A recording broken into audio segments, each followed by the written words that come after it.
السلام عليكم ورحمة الله وبركاته.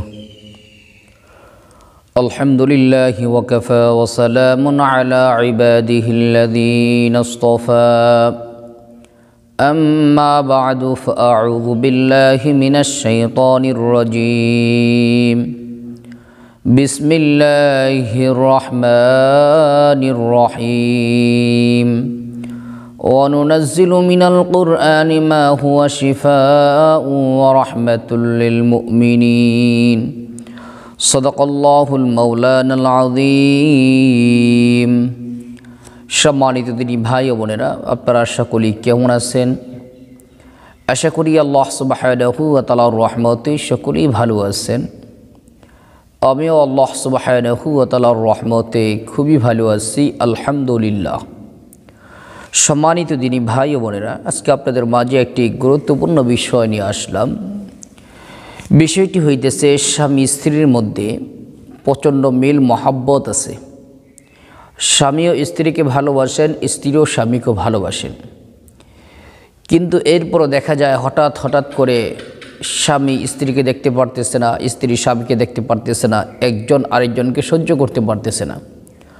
এর কারণ হইতেছে, কেউ স্বামী স্ত্রী সম্পর্ক নষ্ট করার জন্য কোনো তদবির করেছে, বিচ্ছেদের কোনো কাজ করছে, এই জন্য এই সমস্যাগুলো হয়ে থাকে।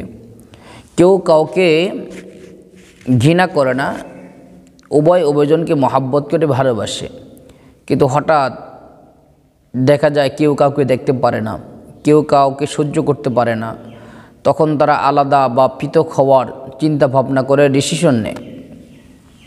তো যাদের এই সমস্যাগুলো, যে আগে সম্পর্ক ভালো ছিল কিন্তু হঠাৎ করে সম্পর্ক নষ্ট হয়ে গেছে, হঠাৎ করে মহাব্বত ভালোবাসা নষ্ট হয়ে গেছে, তাহলে বুঝতে হবে যে আপনাদের এই সম্পর্ক নষ্ট করার জন্য, বিচ্ছেদের জন্য কেউ কোনো ধরনের নাজায়েজ পন্থায় তদবির করছে। সেক্ষেত্রে আপনার জন্য করণীয় কি?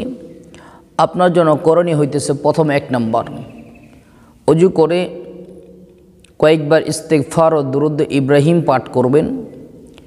এরপরে আয়াতুল কুরসি 11 বার পাঠ করে পানিতে ফু দিবেন।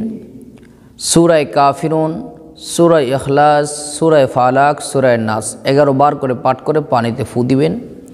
সর্বশেষ সূরাতুল ফাতিহা আলহামদুলিল্লাহি রাব্বিল আলামিন, এই সূরাটি 11 বার পাঠ করে পানিতে ফু দিয়ে ওই পানিটা নিজে পান করবেন। উভয় স্বামীকেও পান করানোর চেষ্টা করবেন, অথবা স্বামী করলে স্ত্রীকেও পান করানোর চেষ্টা করবেন, দুজনই পান করবেন। যদি দুইজনই পান করতে না পারেন, তাহলে যে কোনো একজন অন্তত করবেন, তাতে কিছুটা হলেও এটা বিচ্ছেদের যে কাজটা করছে এটা নষ্ট হয়ে যাবে ইনশাআল্লাহ। এটা হলো 1 নম্বর, এই আমলটা করে পানিতে ফু দিয়ে সেই পানিগুলো পান করবেন। 2 নম্বর, আমি স্ক্রিনে একটি নকশা দিয়ে দিব। এই নকশাটি যে কোনো সময় আপনি লিখতে পারবেন, তবে আসর নামাজের পরে করাটাই ভালো। আসর নামাজ থেকে মাগরিব পর্যন্ত যেই সময়টা থাকে, এই সময়ের ভিতর লেখাটাই ভালো, উত্তম। এই সময়ের মধ্যে লেখার চেষ্টা করবেন, না হয় যে কোনো সময় লিখতে পারবেন। ওযু করে পবিত্র বিছানায় বসে কিবলামুখী হয়ে বসবেন, কয়েকবার ইস্তেগফার পাঠ করবেন, দুরূদ ইব্রাহিম পাঠ করবেন 121 বার, অথবা অন্যান্য যে কোনো দুরূদ শরীফও পাঠ করতে পারেন, সমস্যা নেই। 121 বার দুরূদ শরীফ পাঠ করে স্ক্রিনে দেওয়া এই নকশাটি জাফরান কালি দ্বারা কাগজে লিখবেন, 2টি কাগজের মধ্যে লিখবেন। লিখে আপনি একটি নিজের সাথে ব্যবহার করবেন, গলায় ব্যবহার করবেন।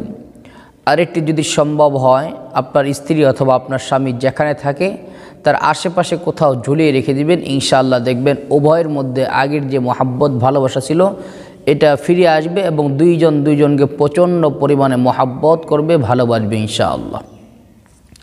এটা খুবই চমৎকার একটি আমল। যাদের স্বামী স্ত্রীর মধ্যে সম্পর্ক ভালো নাই, তারা এই তদবিরটি আপনারা করতে পারেন ইনশাআল্লাহ। আশা করি অনেক উপকৃত হইবেন।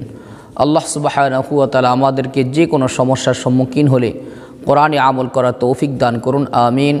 আসসালামু আলাইকুম ওয়া রাহমাতুল্লাহি ওয়া বারাকাতুহু।